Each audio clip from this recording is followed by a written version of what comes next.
noches amigos, estamos en tiempo de entrevista, estamos en tiempos de las aventuras de la espada. Y hoy tenemos a uno de esos autores que por conocido y por buen autor, pues es difícil de conseguir. La llevo persiguiendo mucho tiempo. Él es un hombre muy ocupado porque lógicamente los autores que tienen algo que decir, pues siempre tienen a alguien que les busca para que se lo diga.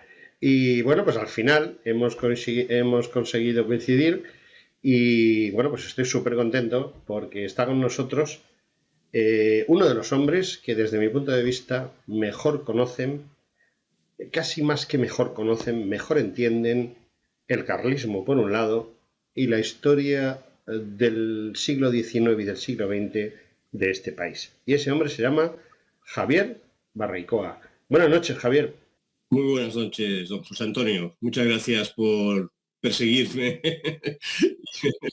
y muchas gracias por la presentación y a tu disposición y los oyentes.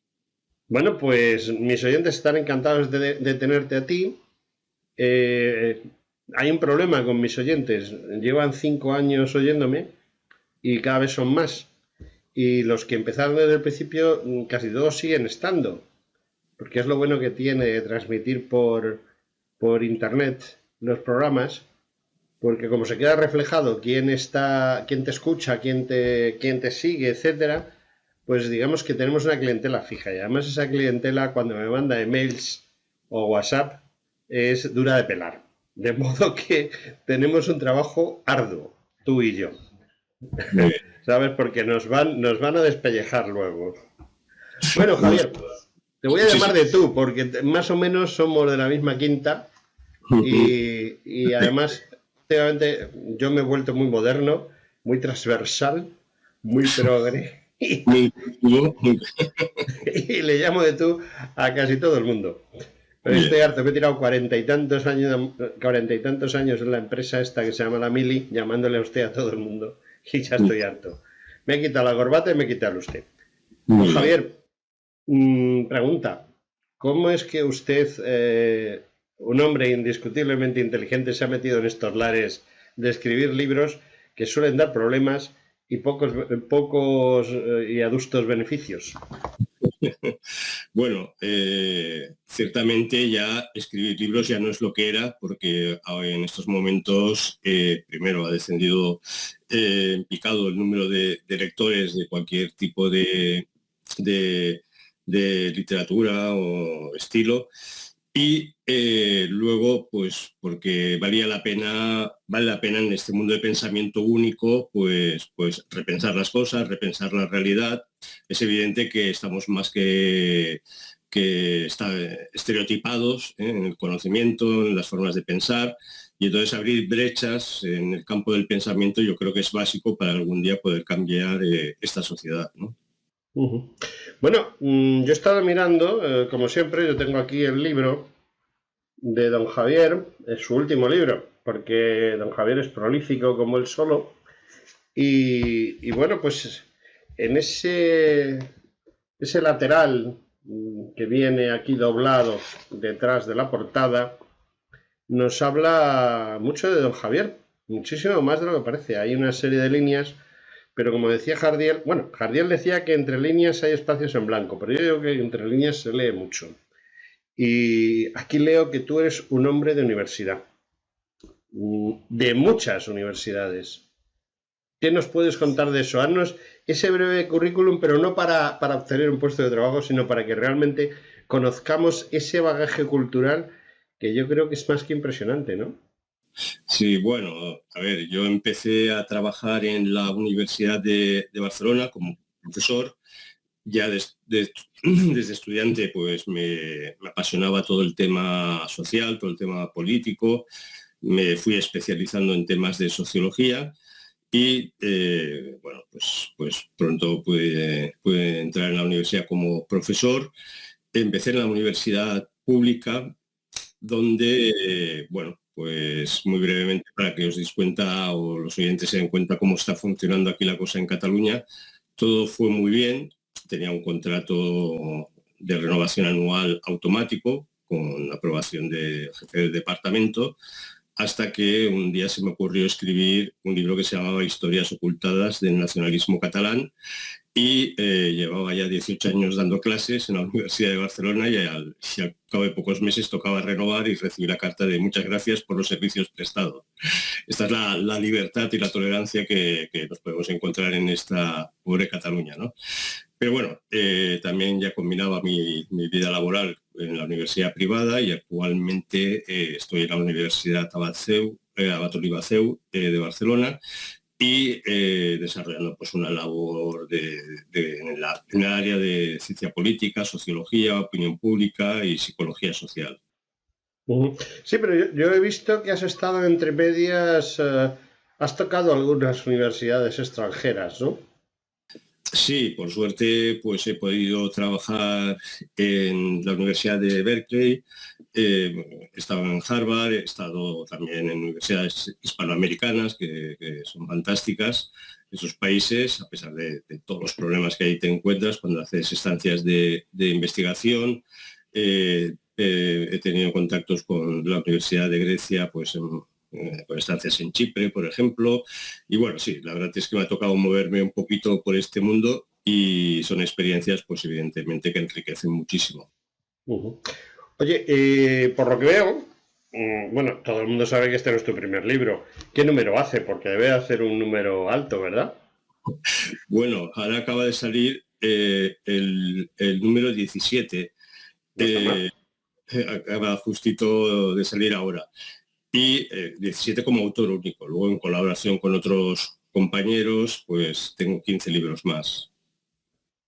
Sí, señor, es una buena cifra. Y, hombre, no somos como Lope de Vega, porque eso es difícil, y más en teatro y en verso, pero lo cierto es que los trabajos que tú has hecho, yo no he tenido la suerte de leer muchos de ellos. Bueno, la verdad es que yo no tengo la suerte de leer mucho, porque desde que hago este programa desde hace 5 años, recibo una media de 4 libros a la semana y hago una o dos entrevistas sobre esos libros. Entonces, la verdad es que tiempo para leer me queda muy poquito, pero trato de aprovecharlo. Trato de aprovecharlo y sobre todo selecciono muy bien. Y entonces cuando llegó tu libro a mis manos, que me lo envió Almuzara, me lo envió el amigo Pepe, que es el que lleva todo este tema de las relaciones públicas y las relaciones con los autores o con los críticos, los malévolos críticos que os tiramos abajo las obras, pues resulta que me lo recomendó. Dice, yo que tú le echaría un vistazo porque es muy interesante.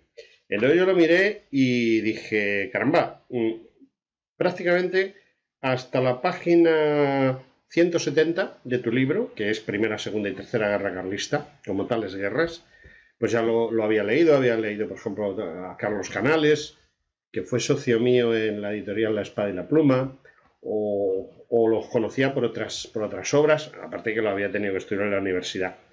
Pero ya hablaremos de ello. A partir de esa mitad del libro hasta el final, hay una parte que no es fácil encontrarla en otro sitio. De hecho, hay cosas que no es viable.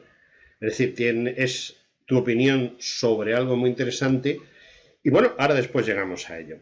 Javier, el libro del que vamos a hablar es Eso no estaba en mi historia eso no estaba en mi libro de historia del carlismo, que no sé si es el último o hay otro posterior.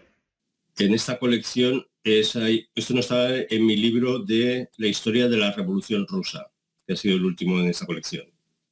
Ah, pues caramba, no lo sabía, pero te emplazo.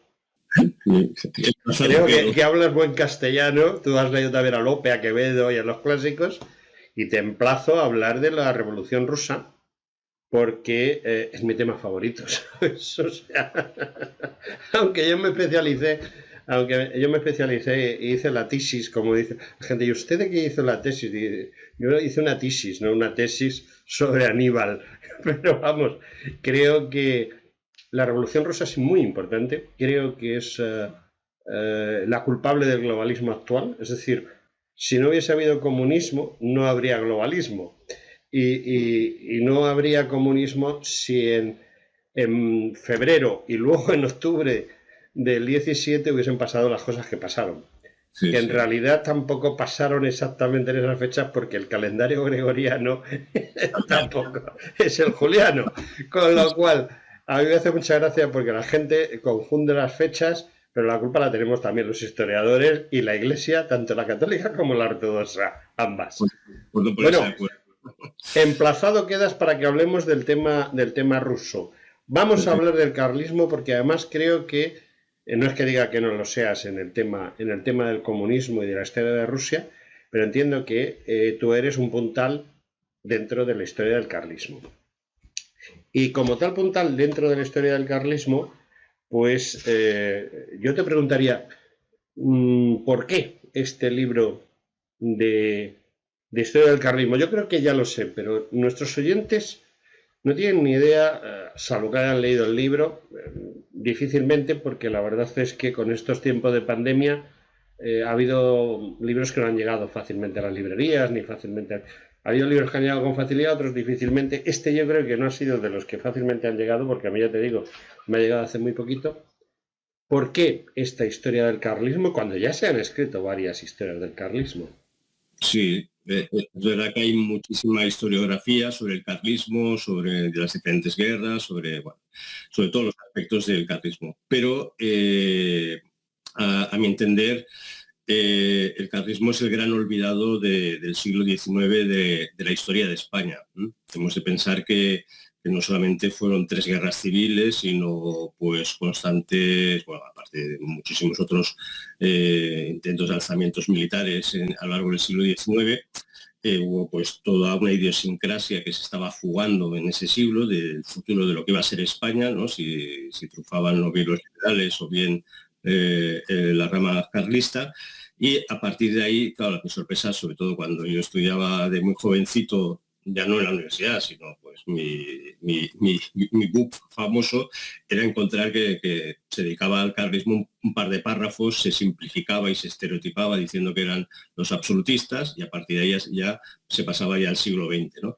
Y entonces el libro, hay mucha gente que por tradición, pues el abuelo, el bisabuelo le suena, ¿no? De que, pues yo tuve un bisabuelo tal, o en la guerra me estaba con los requetés, o no sé qué, pero que realmente no han accedido pues a una historia del carlismo, y este libro pretende ser como una iniciación pues para conocer este movimiento político, que es el más antiguo de Europa, en cierta medida, y que, digamos, sin él, insisto, no podíamos entender ni siquiera pues el 36-39, la guerra civil del 36-39, ¿no? Que es como, como lo que desemboca ahí todas las contradicciones del siglo XIX, ¿no? Y entonces, por eso el libro, habría que hablar de las guerras carlistas, pero desde una perspectiva, el libro adquiere una perspectiva mucho más global, ¿no? Entender el sentido humano del carlismo, está lleno de anécdotas, personajes, ver que el carlismo no solamente eran soldados o un aspecto militar de la historia de España, sino también, pues bueno, cultural, todos estos ámbitos, y ahí se intenta pues expresar en el libro, ¿no? Javier, la verdad es que es cierto, el gran problema de la historia de España es que los españoles la desconocen. Por desgracia, no solo el carlismo, sino más cosas. Pero quizá el carlismo es muy importante porque significa lo que ha sido luego España. Es decir, sin carlismo quizá España hubiese sido de otra manera. Sin esas guerras carlistas que hicieron de retratarse muy claramente, sobre todo a la masonería que apoyaba a la otra parte. También fue muy importante por los apoyos económicos que se recibieron desde fuera en uno de los bandos y en el otro también, pero menos. Y además esas guerras carlistas sirvieron también, no es que la culpa la tuvieran los carlistas, aunque se llamen carlistas las guerras, sirvieron también para finiquitar el imperio español, porque España se desangró internamente y por eso quizá fue uno de los motivos que se perdieran las provincias provincias del otro lado del mar y del lago español. Es decir, Cuba, Puerto Rico, Filipinas, Guam, las Marianas, etcétera. Todo eso, quizás si no hubiese existido esas guerras entre, digamos, los liberales y los carlistas, que eran, bueno, tú has dicho antes una palabra que a mí no me gusta, pero bueno, absolutismo no es la palabra verdad para que define el carlismo, ni mucho menos. Y precisamente yo creo que ese es el gran problema el desconocimiento que tiene la gente de que estas guerras precisamente son en parte responsables de esa desaparición del imperio colonial español, que no era tal imperio colonial, porque nuestras colonias no eran colonias, eran provincias. Sí, sí. Bueno, hemos de pensar, yo creo que el problema ya venía de antes, porque el levantamiento de Riego, claramente esas tropas que tenían que embarcar para América para sofocar las primeras, ya ni siquiera independencias, que para mí eso era una guerra civil en los países actualmente hispanoamericanos, era una guerra civil entre esas facciones oligárquicas influidas por la masonería, financiadas por Inglaterra, contra muchos que se sentían súbditos todavía del rey de España, entre ellos pues buena parte de los indígenas que sabían que si eso caía en manos de las oligarquías criollas, bueno, su estatus vital iba a cambiar totalmente. Entonces, claro, el levantamiento de Riego es en el 22 y precisamente ahí ya se dilucida, y también es parte de la tesis del libro, que el carlismo no es un movimiento que sale por las buenas, no es un problema dinástico a la muerte de Fernando VII, sino que ya mucho antes está recogido en algunos conflictos que claramente ya vemos pues por los escritos, por las manifestaciones populares, que ahí ya estaba el sentir de la tradición de España, que se arraigaría mucho antes, ¿no? Por ejemplo, la Guerra Grande, ¿no? Que es contra la Revolución Francesa, pues ahí en Cataluña más concretamente, digamos, de forma popular se sublevan y se invade Francia para recuperar el Rosellón para España, y contra la Revolución Francesa porque, digamos, hay una repulsión a todo lo que representa lo afrancesado, ¿no? Que luego se reflejará en esas tensiones en el reinado de Fernando VII entre afrancesados y los que apoyan a Fernando VII, y tenemos ya unos antecedentes clarísimos, desde la propia guerra napoleónica hasta pasando por la guerra de los descontentos o malcontents, ¿no? que sospechan que Fernando VII está en manos de las influencias afrancesadas y masónicas, y hay un levantamiento militar popular en Cataluña, que es uno de los precedentes.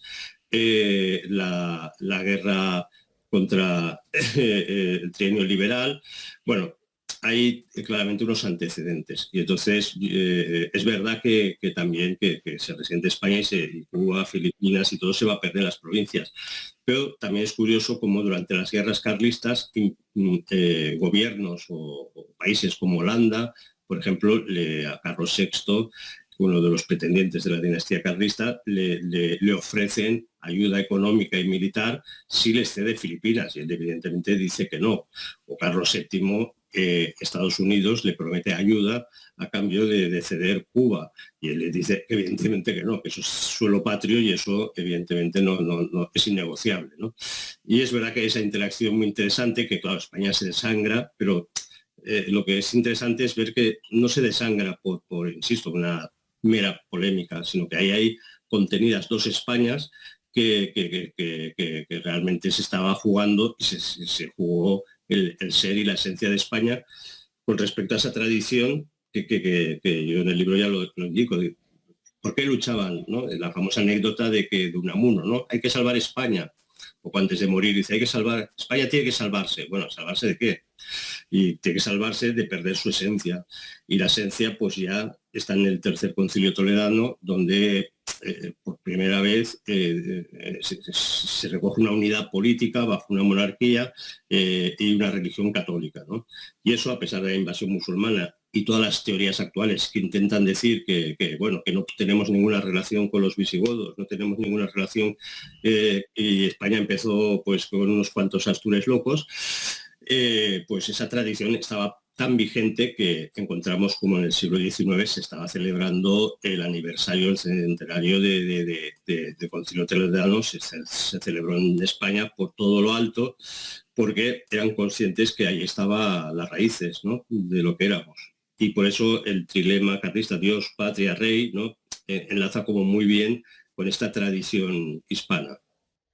Bueno, la verdad es que me gusta lo que has comentado porque ciertamente, aunque yo siempre hago hincapié en ello y algunos historiadores como yo, un poquito así locos también, pues hacemos mucho hincapié en que España no nace a raíz de la invasión musulmana y de los que inician la reconquista, sino que es un estado heredero del Imperio Romano y que nace a partir de un concilio y nace a partir precisamente de la época en que de la conversión del arrianismo al catolicismo de unos reyes visigodos que son los primeros que se autoproclaman a sí mismos herederos de Roma. En realidad se autoproclaman con todas las razones de esa autoproclamación y son los primeros que se proclaman reyes de España. Además, reyes de Hispania, pero bueno, de Hispania a España hay un pequeño matiz de habla, ¿no? Pero el gran problema que tenemos es que precisamente la creación de las dos Españas, y ese es uno de los temas con los que yo quería hablar contigo, las dos Españas surgen precisamente a final del 18, principios del 19, impulsadas por esa masonería, por esa leyenda negra, y quizá aprovechan las llamadas guerras carlistas para crear las dos Españas, ¿no? Bueno, incluso yo en el libro defiendo que hay tres Españas, ¿no? Una claramente es la España tradicional, ¿no? Que se ve identificada tras la muerte de Fernando VII con su hermano Carlos V, porque toda la corte que rodea a la infanta Isabel, niña, todavía claramente está masonizada, está francesada. Entonces, en esos periodos previos, en esas precedentes del carlismo, se ve muy claro que militares, porque hemos de pensar que la historia de España del siglo XIX se va forjando a base de golpes de Estado, a base de sables y bayonetas. Y entonces Fernando VII, digamos, tiene apoyos entre militares absolutistas, pero de raíz afrancesada, evidentemente, y luego pues revolucionarios, constitucionalistas, que llamaríamos hoy en día, de la Constitución de Cádiz, y estos dos bloques de militares que se enfrentan constantemente entre sí, cuando aparece el carlismo, pues curiosamente se reintegran, se reconcilian, porque son los defensores de un modelo, digamos, europeísta, extranjerizante, frente a los que están reclamando la tradición española, que ya se llamarán carlistas, ¿no? Y entonces, pues eso es muy curioso, como con la Primera Guerra Carlista, pues, y bueno, en las otras, hay militares de corte, digamos, hoy conservadora, como lo consideramos así, como Narváez, que eran los que luchaban contra el carlismo. ¿Qué quiero decir con esto? Que esas tres Españas sería una España, por un lado, que es la que quiere ser fiel a su tradición, y otra que muchas veces en dialéctica entre ellos, bajo forma revolucionaria, como Riego, como luego sería Prim, como serían otros tantos militares más o menos radicales, o de forma conservadora, como Narváez, O'Donnell, etcétera. Al final es la España que hoy la traduciríamos en la de conservadores y liberales, o derecha-izquierda, ¿no? Pero que en el fondo aceptan la estructura mental de esa modernidad contra la que estaba luchando el carlismo, ¿no? Porque en ella veía que tarde o temprano eso iba a desembocar en la disolución de España. Otra cosa es que al final en la guerra civil, claro, ya se visualiza el conflicto como dos Españas, pero esto yo creo que es arrojar mucha luz sobre un tema, ¿no? Que lo que llamamos hoy conservadurismo, en el fondo era parte de la lucha por la revolución, pero que les asustaba realmente los radicalismos de ciertas tesis, ¿no? O cuando venían las matanzas de frailes, o cuando la revolución del 68, 1868, que es tremenda, o cuando vienen las desamortizaciones, muchos que habían sido claramente liberales revolucionarios, militares, pues bueno, pues les da miedo y reparo y se hacen conservadores, pero anticarlistas, siguen siendo anticarlistas. Uh-huh. Bueno, hay algo que has matizado tú que yo, la verdad, te voy a ser sincero, no me ha dado tiempo a leer el libro entero. He leído parte de él, parte bastante importante, pero claro, he leído, no lo he estudiado a fondo lo que he leído. Y hay una parte que tú acabas de comentar que yo creo que, o por lo menos yo no me he dado tiempo a verlo en tu libro, que es el tema de la Cuarta Guerra Carlista, porque en definitiva muchos historiadores, entre los que yo me apunto, aunque yo sea el último de la fila, pero yo me apunto a la Guerra Civil 1936-1939, hasta cierto punto fue la Cuarta Guerra Carlista. ¿Tú estás o no estás de acuerdo en esa historia? Sí, bueno, dentro ya sabes de la complejidad de... Sí, es mucho rizar el rizo, ¿no? La pregunta es rizar el rizo. Pero es verdad que en esa guerra, en esta trágica guerra civil nuestra, muchos fueron, bueno, los carlistas, claro, que se levantan en armas, que enfaman los requetés navarros, pero hemos de pensar que en Cataluña había más requetés organizados, preparados para el alzamiento, pero aquí fracasa el alzamiento con una serie de despropósitos en Cataluña, y bueno, ya llegan a ser asesinados, yo lo he estudiado este tema, pues más de 1.200 carlistas en la retaguardia catalana, o sea que no es moco de pavo, ¿no? O en Valencia. Y entonces esos carlistas realmente son los que surgen con ese mismo espíritu de cruzada que habían vivido sus antepasados en el siglo XIX. Otra cosa es que han aparecido movimientos como Falange, es evidente que todo el contexto europeo se está cambiando, todas las categorías políticas, pero es como muy, muy trascendental entender que gracias a la aportación del carlismo, que numéricamente pues, fueron unos 60.000 requetés, más todos los apoyos de retaguardia, más los apoyos de frentes y hospitales, que eran margaritas, eran mujeres carlistas, etcétera, llegaron a ser una intervención de unas 100.000 personas, pues eso que en un principio podía ser la guerra civil, que era más, a lo mejor podía haber sido simplemente un nuevo golpe de Estado, un reajuste de una república que se había desmadrado, acaba siendo un movimiento cívico-militar que encaja muy bien, al menos para muchos que lucharon. ¿No? Otros lucharían por sus intereses personales o por lo que fuera, por sus ideologías. Pero el carlismo claramente ahí es la cuarta guerra.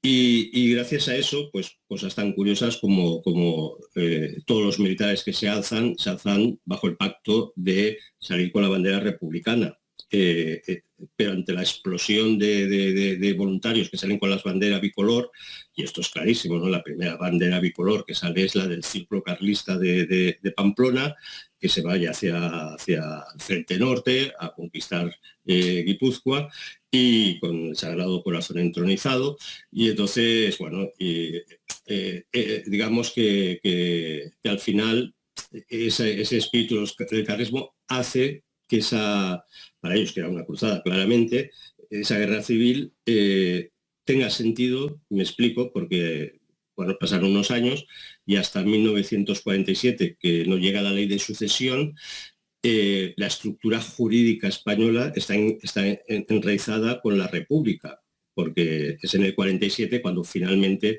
en la ley de sucesión se define que España es un Estado católico tal, con forma monárquica, ¿no? Entonces, porque si no, digamos, claro, estaba el problema de cómo se resolvía, ¿no? la situación. En España era una república, una monarquía, ¿no? Se habían levantado en armas, se había ganado la guerra, pero digamos, jurídicamente se venía de una aberración que ya de por sí legal era la República, ¿no? Pero bueno, entonces muchos carlistas de esos fueron realmente gentes además honestas, muy sencillas, gentes que vivían en sus campos y lo que querían defender a su Dios, su religión, su tradición. La revolución, la República representaba una revolución en marcha soviética y eso estaba ya clarísimo.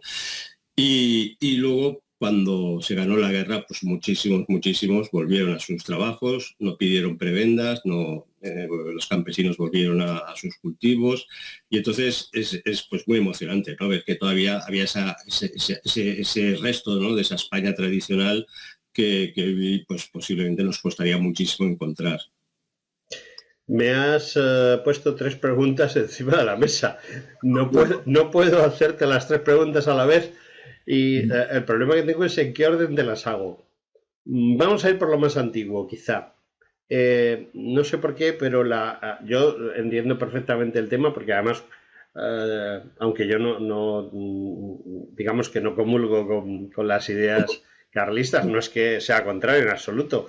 Me parecen muy correctas, muy adecuadas y además son de esas ideas, es una ideología que para mí es una ideología seria, basada en una serie de cosas, pero bueno, yo tengo otra ideología diferente, pero sin embargo respeto la ideología y tengo muy buenos amigos carlistas, porque es así, tengo buenos amigos carlistas y por eso yo sé lo que te voy a preguntar, pero que mucha gente no lo sabe, porque no todo el mundo está bien informado de este tema. La gente identifica carlismo con provincias vascongadas, o en todo caso con Navarra, cuando yo tengo mis mejores amigos carlistas viven en la provincia de Albacete.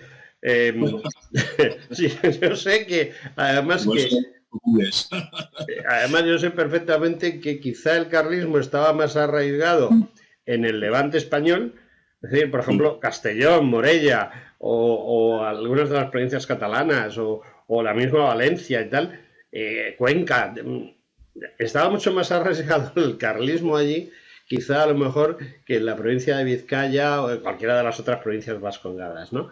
Eso es un tema que me gustaría que aclarases, ¿no? Que el carlismo no es una cosa de 3 o 4 provincias y todas en el norte de España, sino que el carlismo es de toda España. Sí, esto es evidente. Otra cosa es que el carlismo arraigara en la primera guerra carlista en algunas zonas, en otras no. Curiosamente, donde menos arraiga era donde la influencia liberal y donde ya desde el siglo XVIII se había producido pues una gran secularización, que es en el sur de España, y de ahí que cuando se eligen las Cortes de Cádiz en Cádiz, no solamente es por la situación estratégico-militar de un sitio apartado del frente militar, sino porque evidentemente ya había arraigado pues esas ideas afrancesadas, esas ideas liberales en todo el sur de España. Pero dejando de lado esto, el carlismo tiene muchísima fuerza en Castilla del Norte, no se conoce, cada vez se ha estudiado más la influencia en lo que ahora llamamos Castilla-La Mancha o Castilla-La Vieja de las partidas carlistas. De hecho, cuando hay las represalias, todos sabemos que el tigre del maestrazgo, el general Cabrera, cuando fusilan a su madre, pues claro, eso arrastra a que la guerra se radicalice.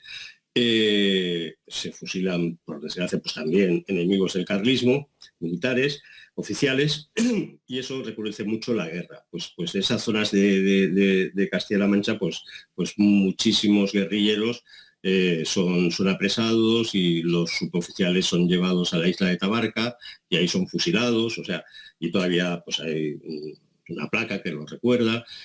Todo lo que es el Levante, el Maestrazgo, son zonas que eran inexpugnables prácticamente hasta que el gobierno central, que por cierto consiguen ganar las guerras, casi siempre con la misma estrategia, que es acabar comprando voluntades en el campo carlista entre grandes generales que al final, pues bueno, dice, si me reconocen el rango, el prestigio y tal, pues doy por finiquitada la guerra. Esto pasa en la primera guerra carlista, que muchos carlistas no se enteraron del abrazo de Vergara y pensaban que la guerra seguía, ¿no?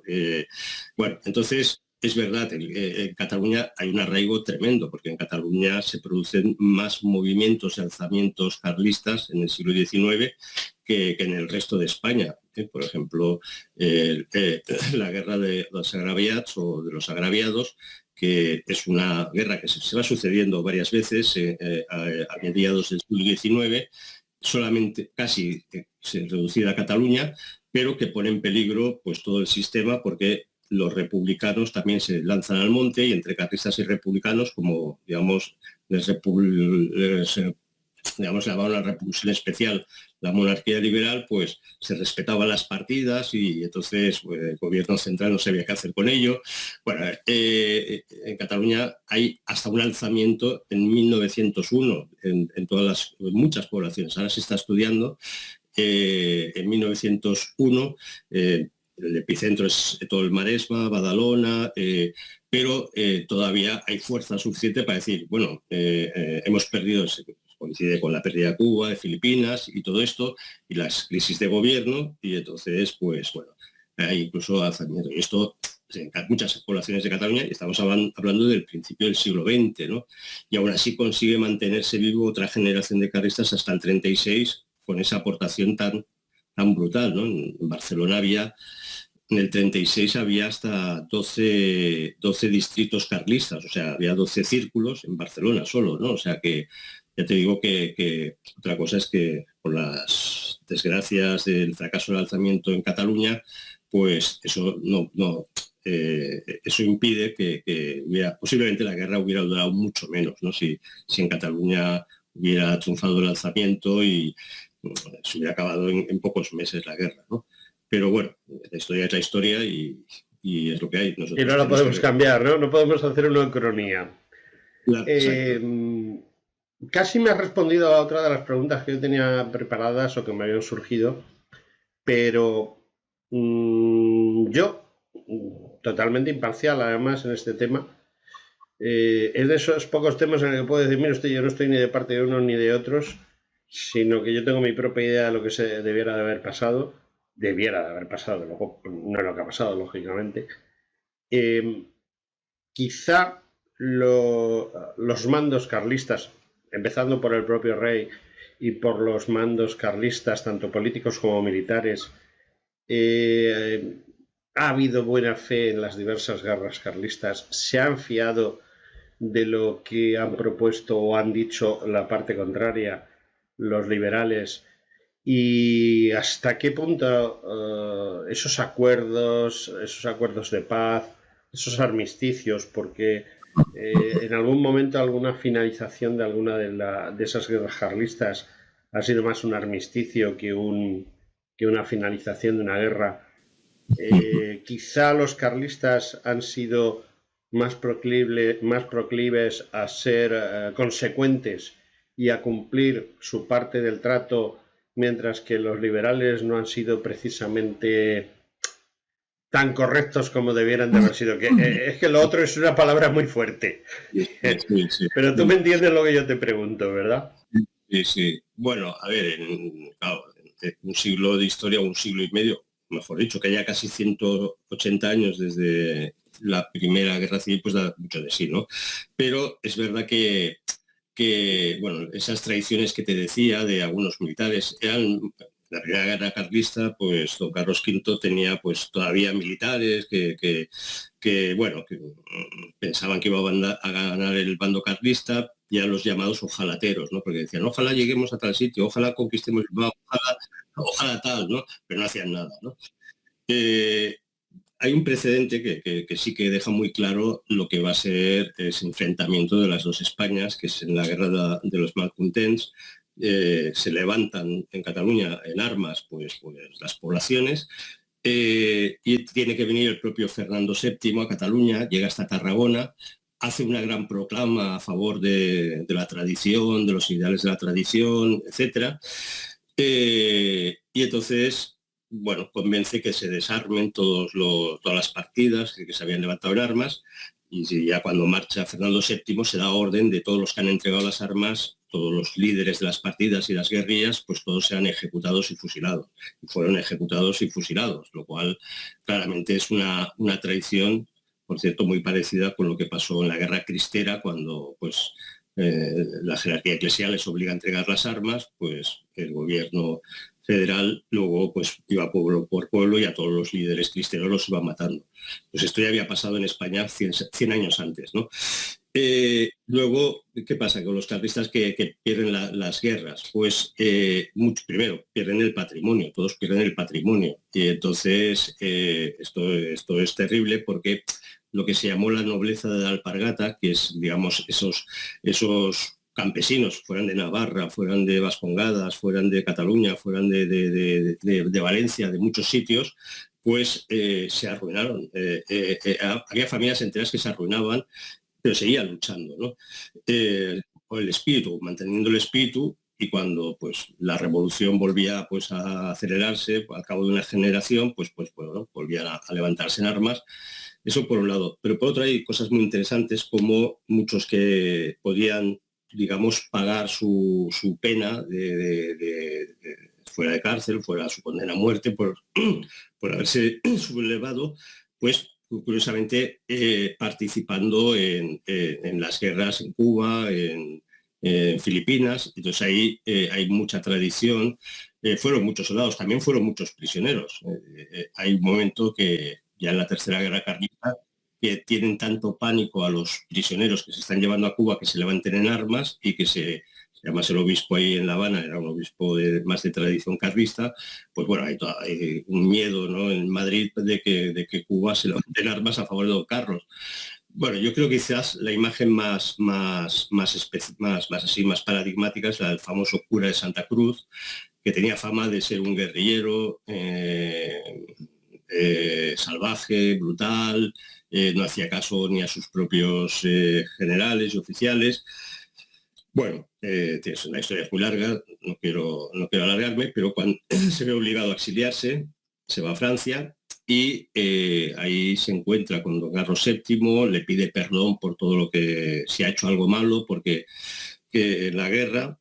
Y bueno, este hombre que parecía que era un sanguinario, y de hecho se ha tomado incluso en películas que se han hecho, ¿no?, como el paradigma del cura trabucaira, sanguinario, fanático, tal, pues luego, como tantos y tantos y tantos hombres, pues se fue a América, y ahí fue conocidísimo y popularísimo porque se dedicó a evangelizar en las zonas de Venezuela, en zonas de Colombia, pues a los indígenas. Hay una fundación todavía hoy que recuerda al cura de Santa Cruz. Entonces son, digamos, vas viendo esos personajes que en el libro hay un momento que hablo bueno, que hay de todo, ¿no?, desde santos hasta canallas, ¿no?, dentro del carlismo. El hombre es el hombre y ya está, ¿no? Y entonces, sí. Sí, no, que te comentaba que sí, ciertamente tienes un capítulo que se llama así, ¿no? Y es muy importante porque uno es un santo o es un canalla, depende visto por quién, y depende de cuáles son los resultados de lo que hace. O sea, si tú eres un canalla pero todo sale estupendamente y ganas, pues eres genial, ¿no? Pero si pierdes eres un canalla. Y ese es el tema. Yo quería hacerte todavía un par de preguntas, ya andamos muy mal de tiempo, pero dos preguntas muy importantes. Estamos en el año 37, se produce una unión entre el falangismo y el carlismo, que es como tratar de unir el agua con el aceite, aunque realmente hay ciertos aspectos que sí pudieran ser comunes. Uno de ellos es el amor a España, ¿no? O sea, algo que no tendrán jamás los comunistas ni socialistas. En el fondo, desde mi punto de vista, falangistas y carlistas están en el mismo barco, porque a donde va el barco, donde ellos quieren ir, es al mismo sitio al final, de forma completamente diferente. Uno habla de la monarquía, el otro la República Nacional Sindicalista. O sea, hay muchas diferencias en muchas cosas, pero en el fondo los dos aman España. Y los dos, pues el general Franco los liquida, desde mi punto de vista. Falangistas eran 4 gatos. Tú me has hablado de que carlistas habría más de 100.000, pero falangistas de verdad, cuando empieza la guerra civil, me parece que lo hablaba con Cepeda, que le conocerá, Juan Manuel Cepeda, historiógrafo de la Falange, y me comentaba que falangistas debía haber unos 6.000 a mucho tirar, o sea, contando gente cercana, vamos a poner 10.000.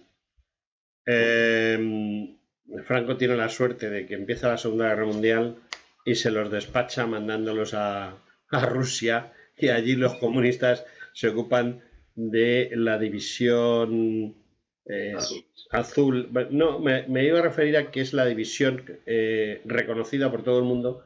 Culturalmente es una división militar, es decir, un ejército en el cual lo que hay son muchos titulados y mucha gente culta y poquita alpargata, digámoslo así, que le vino muy bien a Franco. Pero lo que yo no sé es exactamente cómo liquida o cómo creéis vosotros que, porque Franco tampoco tenía ningún interés en el carlismo, y, y es que tanto el falangismo como el carlismo son dos víctimas del franquismo, desde mi punto de vista. No sé si tú estás de acuerdo.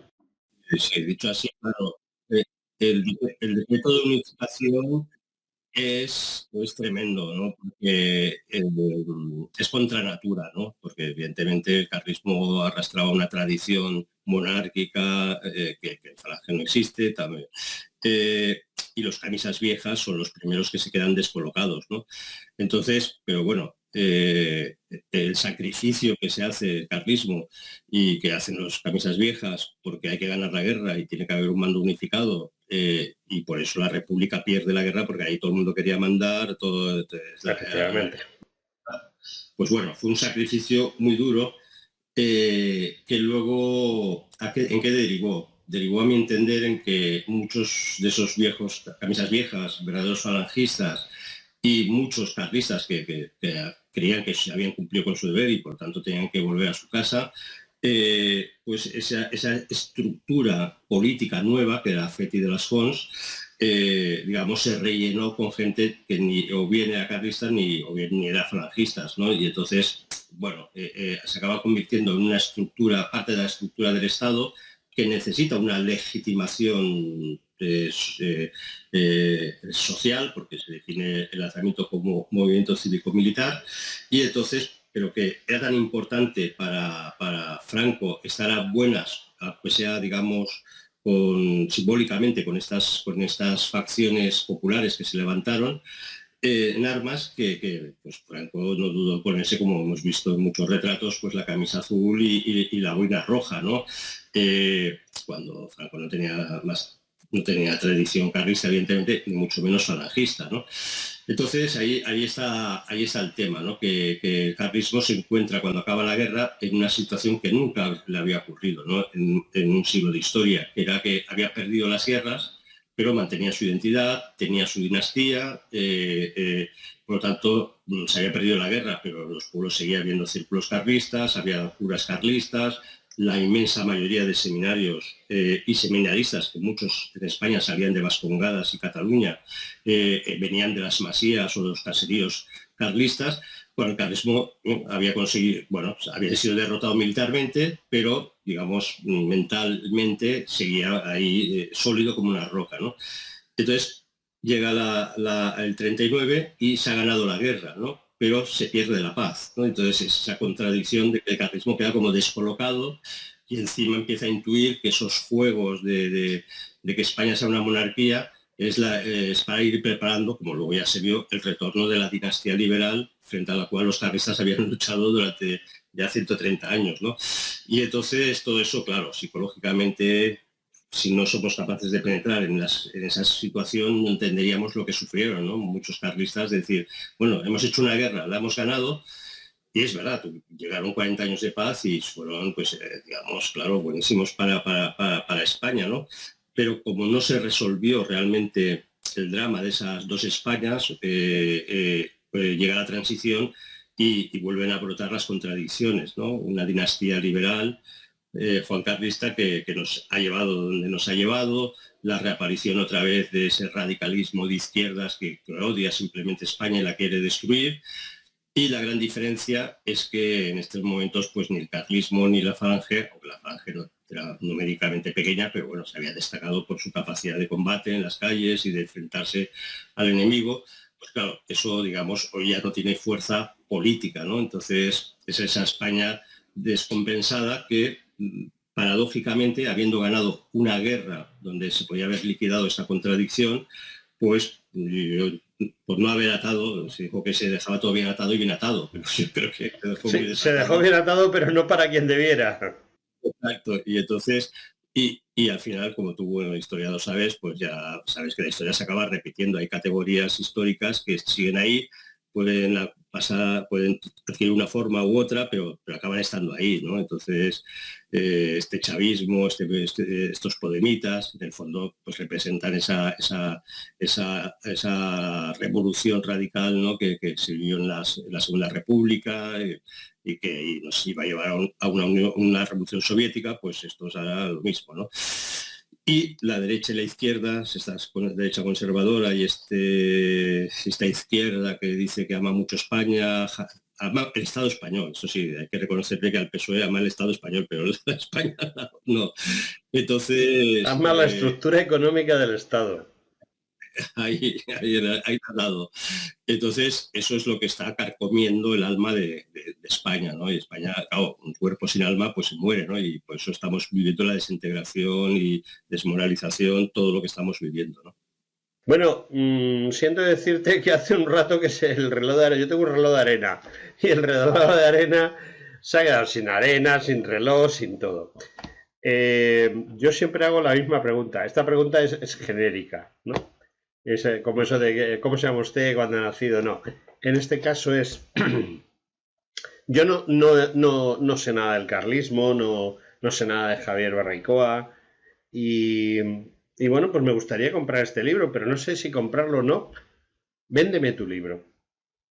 Yo no sé nada del carlismo y tú me tienes que vender tu libro. Mira, te lo he puesto difícil, ¿eh? ¿Por qué debo de comprar tu libro? ¿Por qué debo de leer tu libro? Es la pregunta más difícil que me han hecho hasta ahora, ¿eh? Nunca. Lo sé, lo sé. Yo es que soy atípico. Sí, ya veo. Pues yo, si tuviera que convencerle a alguien, es para decirle, mira, el libro es para entender a España, es para entender, porque el carlismo es una parte de la historia de España. Sin ella nunca entenderás España, no solo el pasado, sino también nuestro presente e incluso nuestro propio futuro, ¿no? Y entonces, en el siglo XIX se jugó todo, se jugó lo que íbamos a ser, el ser de las Españas, el ser de Europa, el ser de la cristiandad.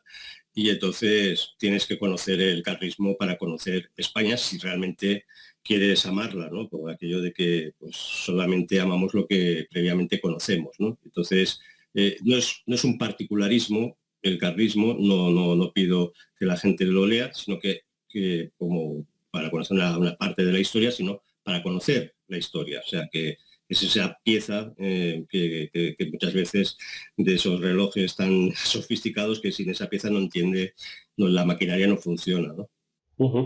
Bueno, pues ya sé que nos hemos quedado sin tiempo. Me queda agradecerle a don Javier Barraicoa, que es un historiador de lujo para mí. Es un historiador que creo que conoce muy bien ese siglo XIX, sin el cual a lo mejor ahora las cosas serían de otra manera. Ha sido muy importante el carlismo, ha sido muy importante para España, y creo que Javier Barraicoa lo conoce muy bien. Y lo único, nuevamente, emplazarle, porque tenemos que hablar de otro de los pilares básicos de lo que está sucediendo ahora mismo, que es ese 1917, aunque la Revolución Rusa no es solo 1917, pero digamos que 1917 es la punta del iceberg sobre la que se asienta esa Revolución Rusa. Javier, agradecidos poco de que hayas estado con nosotros, y emplazado quedas. Quedo emplazado y mil gracias, porque estas ventanas que nos ofrecéis pues son indispensables en este momento de censura casi sistemática que sufrimos ciertos disidentes del pensamiento. Muy bien, pues muchísimas gracias y hasta una próxima entrevista. Don Javier, hasta la próxima entrevista. Y a ustedes, nuestros oyentes y televidentes, pues hasta el próximo día.